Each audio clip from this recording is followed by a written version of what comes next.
Lalu beliau mengatakan langsung saja kepada halaman pertama, halaman 38 nomor pertama, naqulu fi tauhidillahi mu'taqidina bi taufiqillah, innallaha ta'ala wahidun la syarikalah. Beliau enggak bagi tauhid jadi tiga, langsung mengatakan tauhidillah fi tauhidillah. Jadi pembagian tauhid jadi tiga bukanlah berasal dari ulama salafus saleh. Semoga Jam'iyah Al-Wasliyah dan pesantren-pesantrennya tidak mengganti kitab akidahnya seperti terjadi di beberapa pesantren. Ya. Beberapa pesantren kelas 1-nya masih belajar aqidatul awam, tapi kelas-kelas 4, kelas 5-nya atau kelas yang saya nggak tahu lagi berapa itu, mereka ganti dengan kitab tauhid karya kelompok yang ngaku mereka satu-satunya ahli tauhid. Itu menyedihkan, ya. Buku Syekh Saleh Fauzan Kitabut Tauhid, padahal buku itu menyesatkan pendiri pesantren itu. Buku itu menyesatkan amalan-amalan guru-guru yang ada di pesantren itu. Ini yang menyedihkan saya. Saya sampaikan begini mereka tersinggung, bukan malah terima kasih. Tolong kembalikan kepada akidah pendirimu. Itu baru namanya amanah. Ya. Itu aja pesan kita, ya. Terus beliau mengatakan Allah Ta'ala wahidun la syarikalah. Allah itu esa tiada sekutu.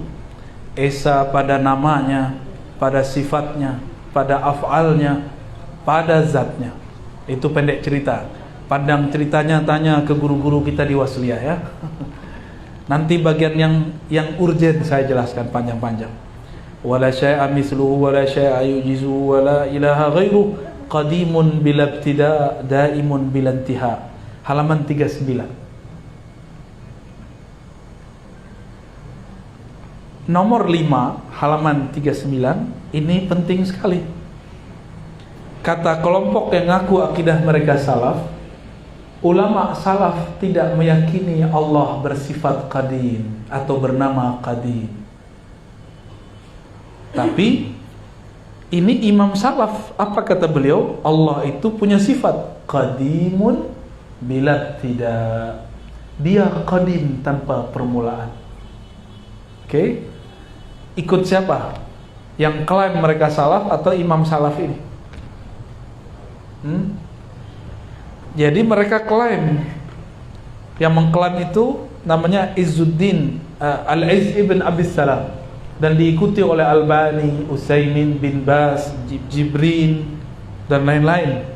Kata mereka Allah tidak disifati, tidak dinamai dengan qadim karena hadis dhaif. Jangan-jangan dia tidak bau semua hadis, padahal dari Sunan Abu Daud disebutkan Allah sultanihil qadim, a'udzu billahi a'udzu biwajhillahil karim wa bisultanihil qadim. Ada hadisnya Sunan Abu Daud. Katanya ikut sunnah, ternyata sunnah Abu Daud aja nggak tahu, ya. Berarti mereka ikut salaf atau tidak? Mereka nggak ikut salaf. Salaf mengatakan Allah qadim, mereka mengatakan tidak. Apalagi? Nah, ini kita loncat, ya. Halaman 47 atau nomor 32. Nomor 32, nomor 33. Ahlus sunnah tidak meyakini kalam Allah berhuruf dan bersuara. Benar? Benar nggak? Allah kalamnya berhuruf, bersuara? Tidak. Ini akidah ahlus sunnah. Tapi mereka mengatakan, nah ini ada dua kelompok di luar ahlus sunnah mengatakan Allah berkalam dengan huruf. Yang paling tua namanya kelompok Mu'tazilah. Mu'tazilah ini sudah sharih, sudah jelas bahwa kelompok ini menyimpang dan sudah difatwakan oleh ulama kita dari masa ke masa. Kelompok Mu'tazilah meyakini Allah berkalam dengan huruf dan suara. Huruf suaranya dicipta. Maka mereka mengatakan kalamullah makhluk. Kalam Allah lain dengan Ibnu Taimiyah, lain dengan kelompok pengikut Ibnu Taimiyah, kelompok yang mengaku salaf. Apa kata Ibnu Taimiyah? Allah berkalam dengan huruf dan suara. Huruf dan suaranya qadimani, azaliyani, qadim, tidak dicipta. Gimana? Sama-sama meyakini Allah berkalam dengan huruf dan suara, tapi berbeda. Satu bilang qadim, satu bilang makhluk. Yang bilang makhluk Mu'tazilah, yang bilang qadim Ibnu Taimiyah. Itu ternyata akidah dari kelompok musyabbihah, kelompok mujassibah, namanya Muhammad bin Karram atau aliran Karramiyah, wafat tahun 255 Hijriah. Imam Karramiyah ini yang mengatakan Allah berkalam dengan huruf suara, huruf suaranya qadim, tidak dicipta. Bahaya nggak akidah begini? Bahaya. Ahlus sunnah tidak begitu. Ahlus sunnah tidak meyakini seperti Mu'tazilah, tidak meyakini seperti kelompok mujassimah. Kita katakan Allah berkalam tanpa huruf dan suara, dan kalamnya qadim. Ya, berarti ini sudah berbeda antara salaf dengan kelompok yang mengaku salaf. Nah, itulah yang dikatakan wa annal Qur'an kalamullah minhu bada bila kaifiyatin. Bisa juga dibaca bada'a, ya. Wa aiqanu annahu kalamullahi ta'ala bil haqiqah laisa bimakhluqin ka kalamil bariyah. Kalam Allah tidaklah makhluk dicipta seperti kalamnya manusia, ya. Nah, ini yang inti-inti aja ya, kita kejar ya. Bisa ngikutin? Enggak pusing kan? Selamat pusing.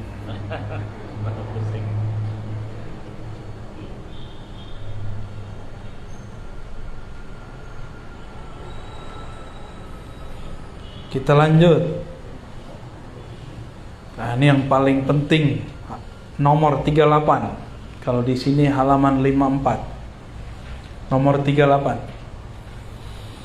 Akidah salaf mengatakan bahwa Allah Maha Suci dari tempat, Maha Suci dari arah, Maha Suci daripada batas. Tapi yang mengaku akidahnya salaf meyakini Allah bertempat, Allah berarah, Allah ada batas. Wa ta'ala anil hududi wal ghayat.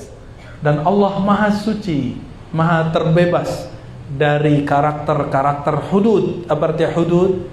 Jamak dari had, batas-batas. Apa kata imamnya Ibnu Taimiyah? Punya imam namanya Ad-Darimi, bukan Darimi yang Sunan Darimi, bukan. Darimi yang lain, Utsman bin Sa'id Darimi. Lillahi haddani azimani. Allah punya dua batas. Batas pertama arash, batas kedua langit. Itu kata siapa? Utsman bin Sa'id Darimi. Dan itu yang diwasiatkan oleh Ibnu Taimiyah. Pakailah kalamnya Darimi. Inilah yang diyakini oleh pengikut Ibnu Taimiyah. Dan ini wasliyah sudah dikepung nih ya. Karena kampus mereka sudah ada dua di sini. Harus segera bikin ma'had ali, takhusus aqidah. Saya siap support untuk ngajarnya nanti daurah sekali setahun atau satu kali semester, insya Allah. Kita buat daurah full baca kitab-kitab akidah bersana, insya Allah. Nanti ini kan banyak, ada takhusus mazhab Syafi'i, ya, usul fikih, takhusus tasawuf, takhusus ilmu akidah.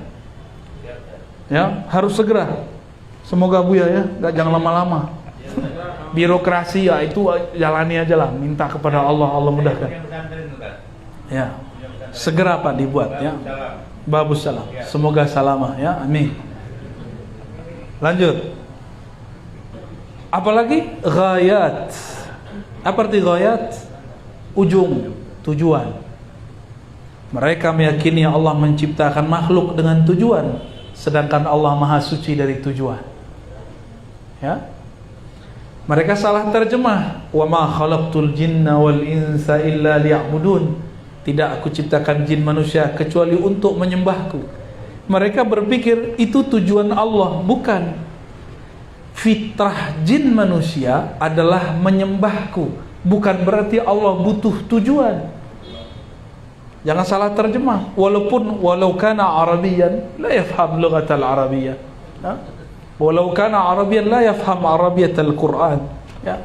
Arabiah Quran itu beda, harus punya uslub ilmu akidah membacanya.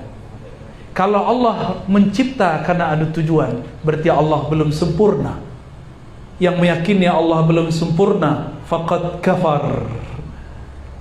Dia kufur, tapi dia nggak sadar. Karena dia nggak sadar, kita bilang dia fasik. Karena dia nggak tahu juga, kita bilang ente jahil. Ya, jahilun. Ya, bapak yang baca ya. Wal arkan. Arkan ini anggota-anggota badan. Wal a'dha sama ya. Wal adawat. Anggota besar, anggota kecil. La tahwihil jihatus sit. Tidak meliputinya. Mana fa'ilnya? Jihatus sit. 6 arah. Arah ada 6 gue. Depan, amam, belakang, wara, khalf. Kanan dulu, yamin. Oke, kayak nyanyi anak-anak ya. Fauq, taht. Bagi mereka, jika ada bayangan keyakinan Allah tidak ada di suatu arah ini, berarti kamu meyakini Allah tidak ada. Bagi mereka, segala sesuatu yang ada mesti ada di suatu arah. Kalau nggak depan belakang, kalau nggak kanan kiri, kalau nggak atas bawah. Yang meyakini Allah tidak ada di atas, di bawah, di kiri, di kanan, di depan, di belakang. Kalau mereka meyakininya di mana? Di atas. Maka mereka disebut Jahmiyah oleh kelompok ini. Berarti dia nggak ngerti apa disebutan Jahmiyah. Kalau nggak ngerti istilah, tanya ke ahli istilah. Jahmiyah itu apa? Jahm bin Safwan itu meyakini Allah berada di mana-mana. Allah ada di semua tempat. Nah, ini juga berbahaya.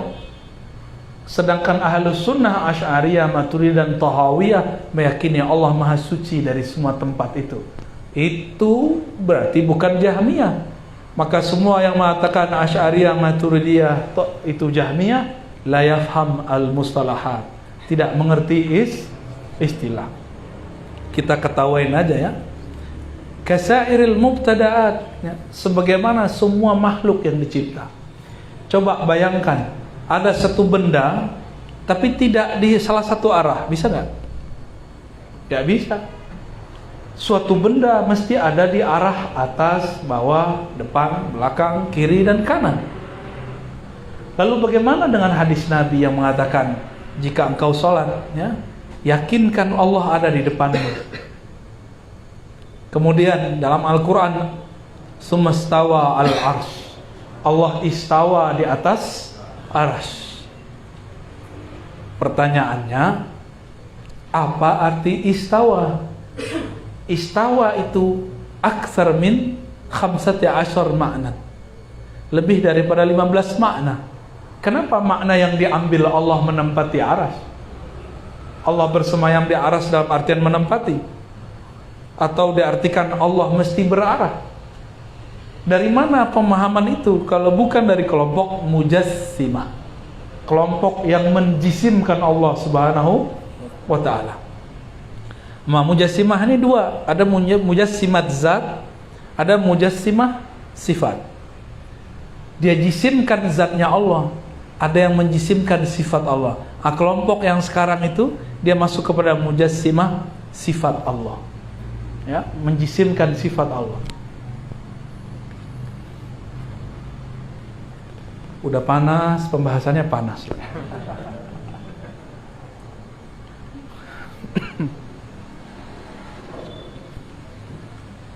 Sebentar lagi kita akan Isra Mi'raj.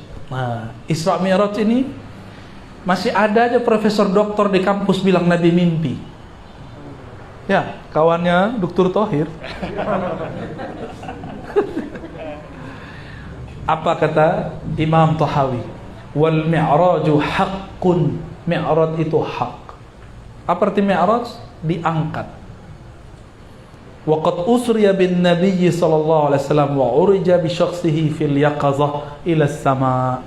Nabi diisrakan, dimi'rajkan dengan dirinya langsung dalam keadaan jaga, bukan dalam keadaan mimpi. Kalau mimpi, untuk apa Allah mengatakan subhanalladzi asra bi 'abdihi? Kata 'abdihi menunjukkan syakhsihi, dirinya langsung. Kalau mimpi, saya juga pernah mimpi. Saya pernah mimpi bertemu Allah. Apa bedanya dengan Nabi? Apakah saya jadi Nabi? Kan enggak. Maka harus beda antara kita dan Nabi. Nabi usriya wa urija bi syakhsihi fil yaqazah, dalam keadaan sadar, ya. Summa ila haitsu syaa Allah minal ula wa akramahu Allah bima syaa. Lalu Allah Subhanahu wa taala memperjalankan beliau ke tempat yang lebih tinggi lagi dan memuliakannya sesukanya. Wa auha ilaihi ma auha ma kadzabal fuadu ma ra'a fa sallallahu alaihi fil akhirati wal ula. Lalu Allah wahyukan kepadanya apa yang dia mewahyukan.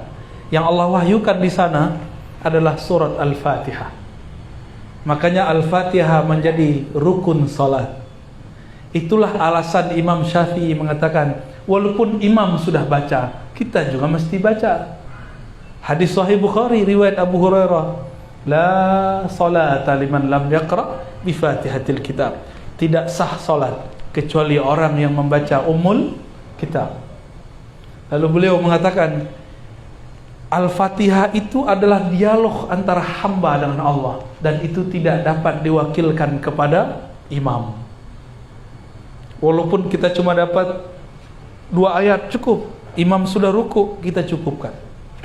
Ya, jadi yang bermazhab Syafi'i, benar-benar Syafi'i, coba amalkan. Setelah imam waladdallin, amin, kita baca surah Al-Fatihah, iktikadkan kita sedang berdialog dengan Allah Subhanahu wa ta'ala. Itulah surat, satu-satunya surat turunnya di Arsy.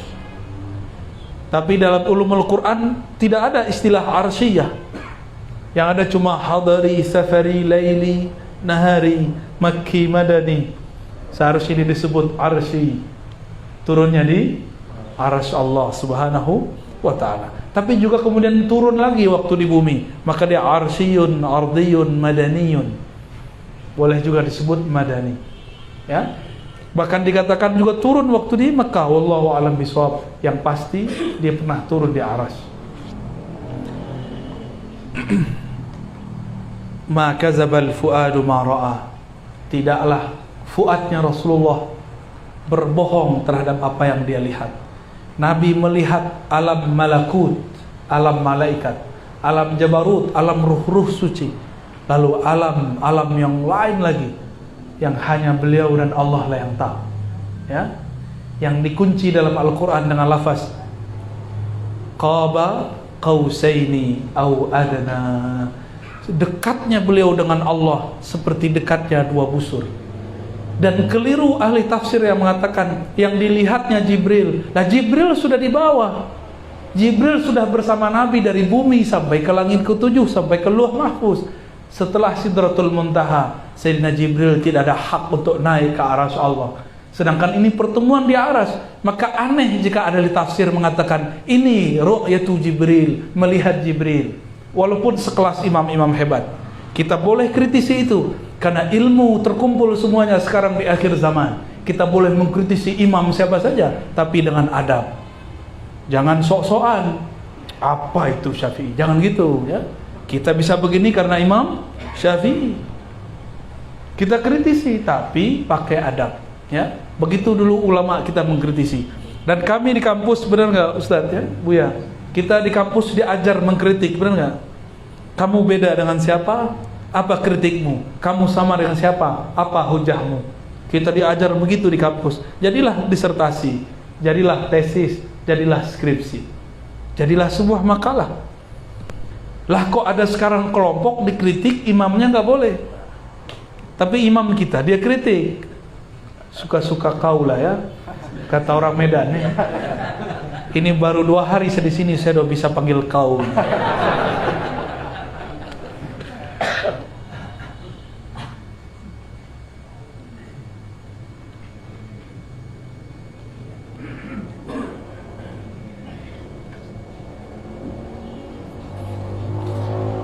Kata mereka, Allah duduk di atas arsy.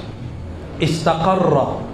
Bahkan mereka mencetak satu kitab ditulis oleh seorang imam mereka. Namanya mirip nama mainannya anak-anak, Ad-Dashti. Dashti itu nggak Dashti? Bapak-bapak ini nggak main anak-anak ya. Itu mobil-mobilan anak-anak namanya, kalau nggak Hot Wheel, satu lagi Dashti. Nah ini Dashti namanya, Ad-Dashti. Ad-Dashti ini nulis kitab. Saya lupa ingat judulnya, tapi yang saya ingat kalimatnya, Isbatul Qu'ud wal Julus 'ala Allah. Dan itu dicetak bagus-bagus di Saudi. Saya beli waktu itu di Madinah, lagi pameran. 2014 saya beli. Waktu di sana saya beli kitab Darimi dua buku, kemudian kitab Dashti ini. Kagetnya kita bukan main. Kenapa? Dia mengatakan Allah benar-benar duduk di atas arsy. Itulah akidah mereka. Kalau nggak duduk berarti Allah nggak ada. Itu logikanya. Lah pertanyaannya, kan ada ayat dan hadis yang menyebutkan penciptaan sebelum arsy. Dalam hadis yang sahih ditanya Rasulullah, sebelum arsy apa? Ma. Sebelum ma apa? Ama. Apa arti ama? Sejenis kabut. Dan itu sir dari asrar-asrar penciptaan alam semesta. Ya. Berarti sebelum arsy ada sudah ada air. Tapi bukan air ini. Ini air biasa ini. Sebelum ada air sudah ada kabut. Kabut itu maksudnya seperti embun, seperti awan. Dari awan turunlah air. Dari itulah dicipta semua yang wujud. Sebelum itu Allah tetap sendiri, sekarang pun tetap sendiri, karena dia tidak butuh kita dan siapapun. Wahdahu la syarikalah. Allah Maha Esa, tiada sekutu baginya. Ya? Maka Allah ciptakan arsy istawa. Istawa itu namanya isim atau fi'ilnya Allah. Apa arti fi'il? Perbuatan. Dan anehnya Ibnu Taimiyah mengatakan istawa bidzatihi. Padahal tidak ada satu ayat pun para hufaz paling mengerti. Adakah ayat yang menyebutkan istawa bidzatihi? Tidak ada. Kalau ada, itu Qur'annya salah cetak. Istawa bersemayam dengan zatnya. Ini kalam paling berbahaya. Yang benar, istawa birahmaniyatihi. Dalilnya surat Taha, bukan surat Tahir. Surat Taha ayat 5 ya. Ar-Rahman 'alal 'arsy istawa. Allah yang Maha Rahman istawa terhadap arasnya. Istawa kalau bahasa Melayu lama merata-rata. Ya, bahasa Melayu lama. Artinya Allah dengan kasih sayangnya diratakan kasih sayangnya kepada arasnya. Disamaratakan, karena aras itu mencakup alam semesta, maka lewat Rahman pada arasnya mengalirlah rahmatnya kepada semua alam. Saya bisa menyayangi semua orang itu karena Rahmannya Allah Subhanahu wa ta'ala. Ya, maka mintalah Rahmannya Allah, maka di kolbu ini akan ada kasih sayang. Ya, yang kurang kasih sayang di kolbunya berarti kurang nur Rahmannya. Panggillah ya Rabbal Arsyil Azim, wahai yang pemilik, yang bersemayam terhadap arasnya dengan rahmaniyahnya. Imla qalbi rabbi rahmatik, penuhi kolbuku dengan rahmatmu. Kita minta itu kepada Allah Subhanahu wa ta'ala. Ya. Apa kata Imam Tahawi? Nomor 4950. Kalau kitab ini 62. Ini cetakannya bagus. Antum beli di mana? Oh, beli mantu. Oh. Ini warnanya kuning, kitab kuning. Kalau itu kitab bid'ah putih. Wal arsyu wal kursiyyu haqqun. Arsy dan kursi Allah itu benar adanya. Kursi itu bukan kursi begini, hanya Allah yang tahu maknanya. Arsy itu artinya singgasana, tempat Allah duduk, kata mereka. Kalau kata kita tidak. Arsy itu simbol keagungan Allah, karena lafaznya di dalam Al-Quran, wa huwa rabbul arsyil azim. Dialah Rabb. Rabb artinya pencipta, Khalik. Katanya tauhid rububiyah, kenapa lupa? Ya, Rabbul arsyil azim. Maka jika ada di kitab Al-Ibanah Imam Asy'ari tertulis sakinul ars atau sakinus sama, itu disisipi oleh kelompok Mujassimah. Yang benar adalah Rabbul arsy, bukan sakinul arsy. Ya. Wa huwa mustaghnin 'anil arsy wa ma dunah. Allah maha tidak memerlukan arsy dan apapun yang di bawahnya. Allah utus Jibril, bukan berarti Allah butuh Jibril. Allah kalau mau, Allah langsung kalam ke ruh Nabi Muhammad sallallahu alaihi wasallam. Dan Nabi Muhammad setiap detik per detik mendapatkan wahyu nubuat dari Allah, tapi wahyu risalah lewat Sayyidina Jibril. Namun ahli syariat lupa. Mereka hanya menyebutkan satu sanad dari Nabi Muhammad, dari Jibril, dari Allah. Itu sanad ilmu syariat. Kalau sanad ilmu hakikat dari Nabi Muhammad sallallahu alaihi wasallam, langsung dari Allah. An Ali atau an Abi Bakrin an Sayyidina Muhammad sallallahu alaihi wasallam an Rabbil Izzah Allah Tabaraka Ta'ala. Kenapa saya berani mengatakan begitu? Ini berulang-ulang kita sampaikan, mohon dipahami dengan baik. Sayyidina Jibril apakah dapat izin naik ke Arsy? Nabi Muhammad diundang ke Arsy. Berarti siapa yang lebih tinggi? Siapakah guru, siapakah murid? Jibrilkah guru atau Jibrilkah murid? Sayyidina Jibril itu penghantar surat langit, bukanlah guru. Bisa bedain? Beliau itu seperti penunjuk jalan, guide, tapi bukan guru. Gurunya adalah Rasulullah SAW. Sayyidina Jibril bedanya dengan Azazil cuma satu. Sayyidina Jibril bersolawat, Azazil anti solawat. Maka orang yang anti solawatan, anti maulidan, saya curiga aja. Antum jangan teruskan lah.